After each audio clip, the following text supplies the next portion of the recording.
know, old men should not give TED talks. We've seen too much. And the trouble is, when you've seen a lot, it can either make you disappointed, disillusioned, and in despair, or, contrariwise, it can imbue you with a spirit of hope and optimism. And it's pretty obvious that what I'd like to do today is to point out that no matter how much the world may seem at the edge, in fact, you have to deal with them in a spirit of hope and optimism. And you know, one of the things about the world at the edge is this. Do you mean the world at the edge, the whole world, or do you mean my own personal world? And that is rather well exemplified in the well-known introduction, the very first lines of Charles Dickens' famous book, A Tale of Two Cities, where he said, "It was the best of times, it was the worst of times." Well, how's that for an edge? He went on to say, "It was an age of wisdom, it was an age of foolishness. It was a time of belief, it was a time of incredulity. It was the season of light, it was the season of darkness. It was the spring of hope, it was the winter of despair." How's that for a wonderful description of the world on the edge? But of course, he was writing about the French Revolution some over 2 centuries ago. And the French Revolution was a world event, but it was also a personal event.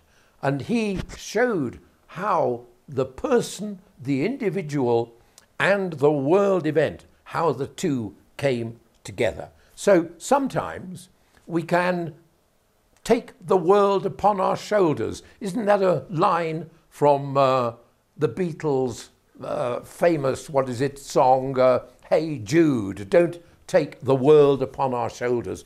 And sometimes we can look at world events and make them so personal that they weigh down on us.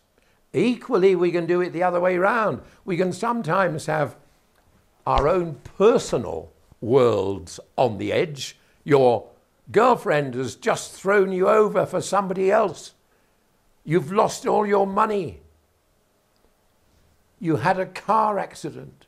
Your own personal world can be on the edge, and sometimes there's a danger that we actually translate that into the world on the edge. We over-exaggerate its importance. So if we look at the world today, certainly there are lots of edges to be thinking about. And one of the biggest world edges, of course, is the environment. But I don't want to go on too much about that. Too many people, or shall we, perhaps not enough people, go on about the environment.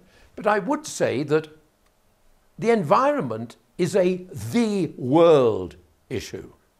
And one of the problems in getting people to take it seriously and do something about it is to actually turn the world issue of the environment into my world, my edge, to make environmental issues personal. To many people in the world who experience the consequences of environmental problems and global warming, it certainly is part of their personal world on the edge. If your home is destroyed by floods, if you are harmed by massive forest fires, if you happen to suffer a flood due to a glacial lake outburst. I live in the kingdom of Bhutan in the Himalayas, where we're at constant threat of glacial lake outbursts due to global warming. Then the world issue becomes my own personal issue.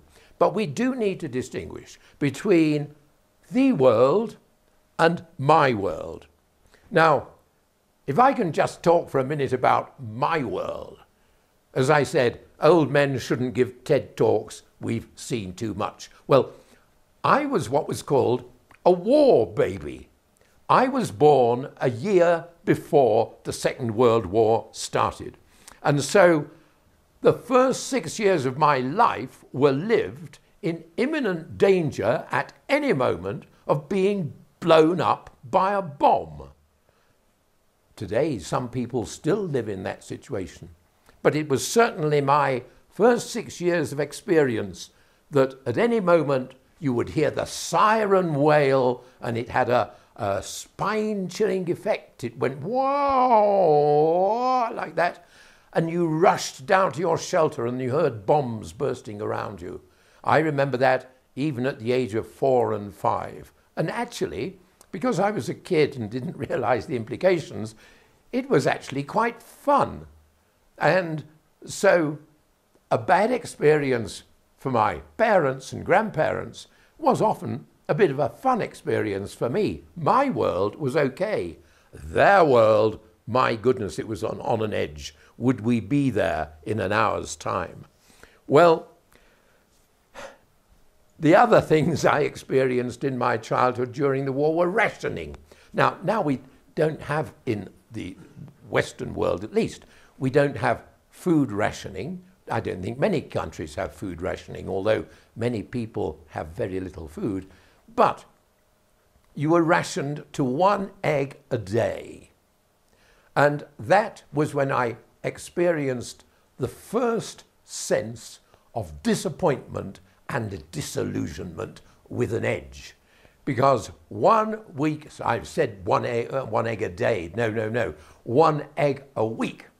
And on a Sunday morning, I remember there was a boiled egg laid out for my breakfast. It was the 1 egg in the week, and when I cracked the egg open, it was bad. It smelled and stank, and I suffered for the first time the experience of disillusion.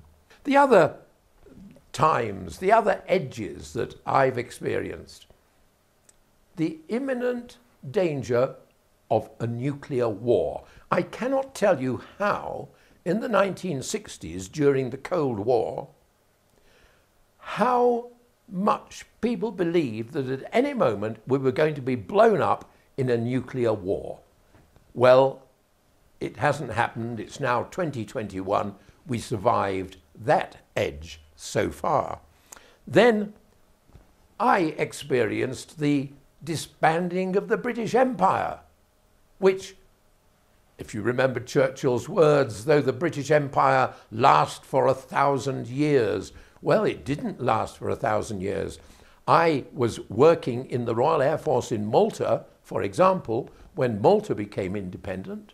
And if we think about it, I now live in Bhutan, which is just north of India. India only became independent in 1947 when I was 9 years old. So I have seen the British Empire disintegrate. I've also seen the rise of the People's Republic of China and Mao Zedong. I've also seen the rise of the Soviet Union under Stalin.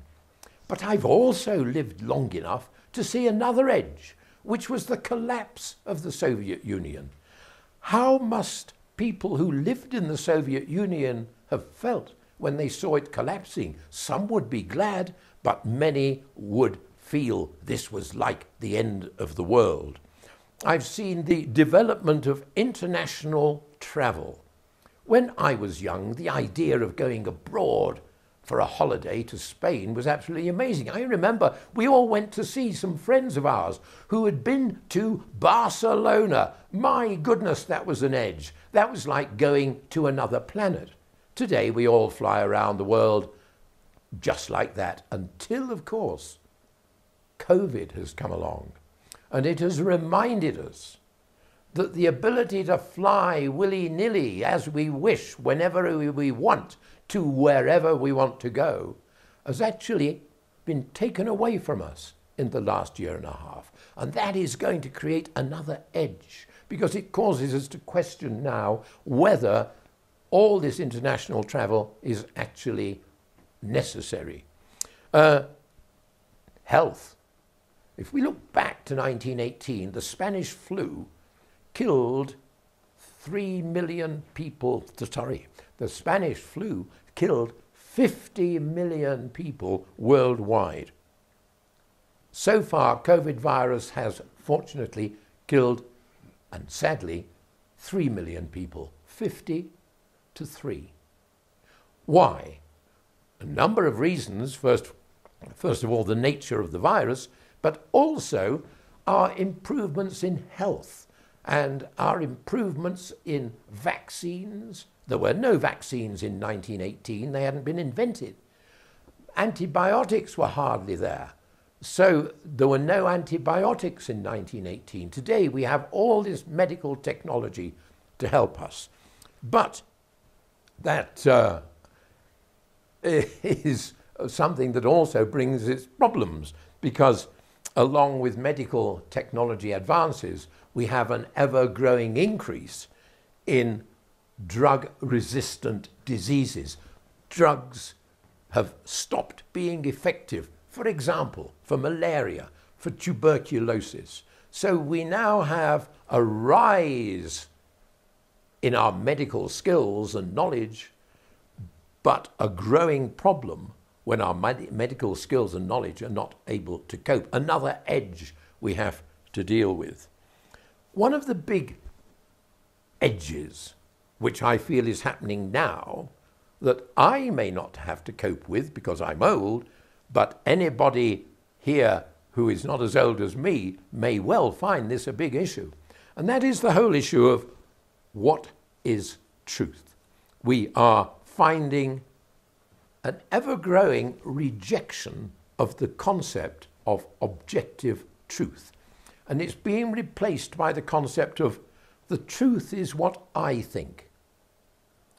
If I think 2 and 2 equals 5, 2 and 2 equals 5. If I choose, and I won't go into the whole issue of gender identity, but the idea of objective truth is coming under threat. And a very well-known Irish writer, some 300 years ago, he said, "If a lie be believed for only an hour, it has done its job." And he said, "Falsehood flies and the truth comes limping afterwards." And we can see that now with variations of truth. The concept of it's all right actually to tell a lie, and the idea that if I tell the lie firmly enough and it's my lie and I do it often enough, it'll be believed. And as Swift said, the truth comes limping afterwards. Well, George Orwell, we all know of George Orwell because of his book 1984, which when he wrote it, it was very much the future. Now, of course, it's very much the past. He actually based his book on his experiences in the Spanish Civil War. And he wrote an essay well before he wrote his book. And in that essay, he said the following, if I can quote from George Orwell's essay. He said, "Nazi theory indeed specifically denies that there is such a thing as the truth. The objective truth does not exist," it says. "The implied objective of this line of thought is a nightmare world in which the leader or some ruling clique controls not only the future but the past. If the leader says of such and such an event it never happened, well, it never happened. If he says that 2 and 2 are 5, well, 2 and 2 are 5. Now that's what George Orwell wrote years and years and years ago. And today we are actually finding that, for example, the Seattle Public Schools Board is introducing a mathematics curriculum in which the objectivity of 2 plus 2 equals 4 comes actually under question. Now, I could go on about all the edges that we are finding. the change in attitude to work, which has resulted from the COVID-19 experience. Before COVID, many people fitted their lives around their work.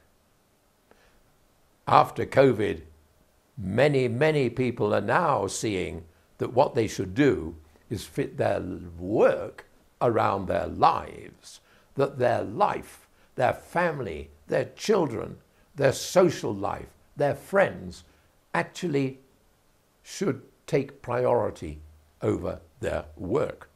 So many people will want to work from home, but of course that opportunity is only open for people whose work can be done from home.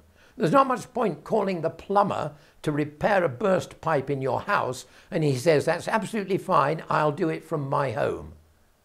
There are some people who will not be able to work from home. And is this new approach to the work-life balance going to create another divide?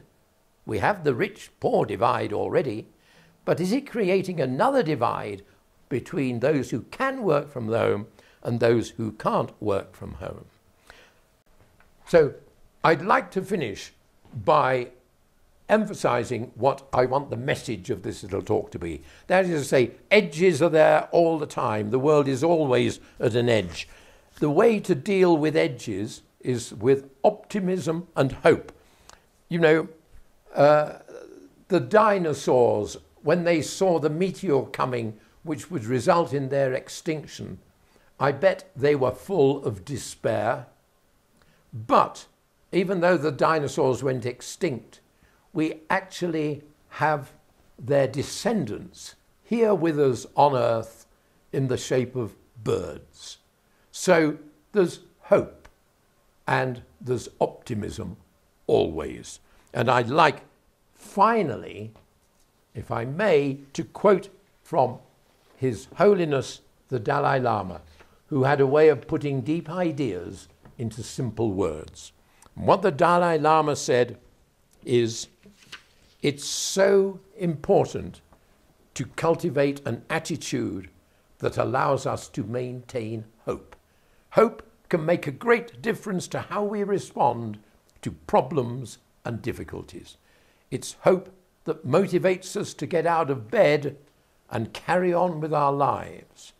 The hope that we will eventually be able to achieve our aspiration for happiness, and the hope that somehow we are able to overcome the obstacles we face.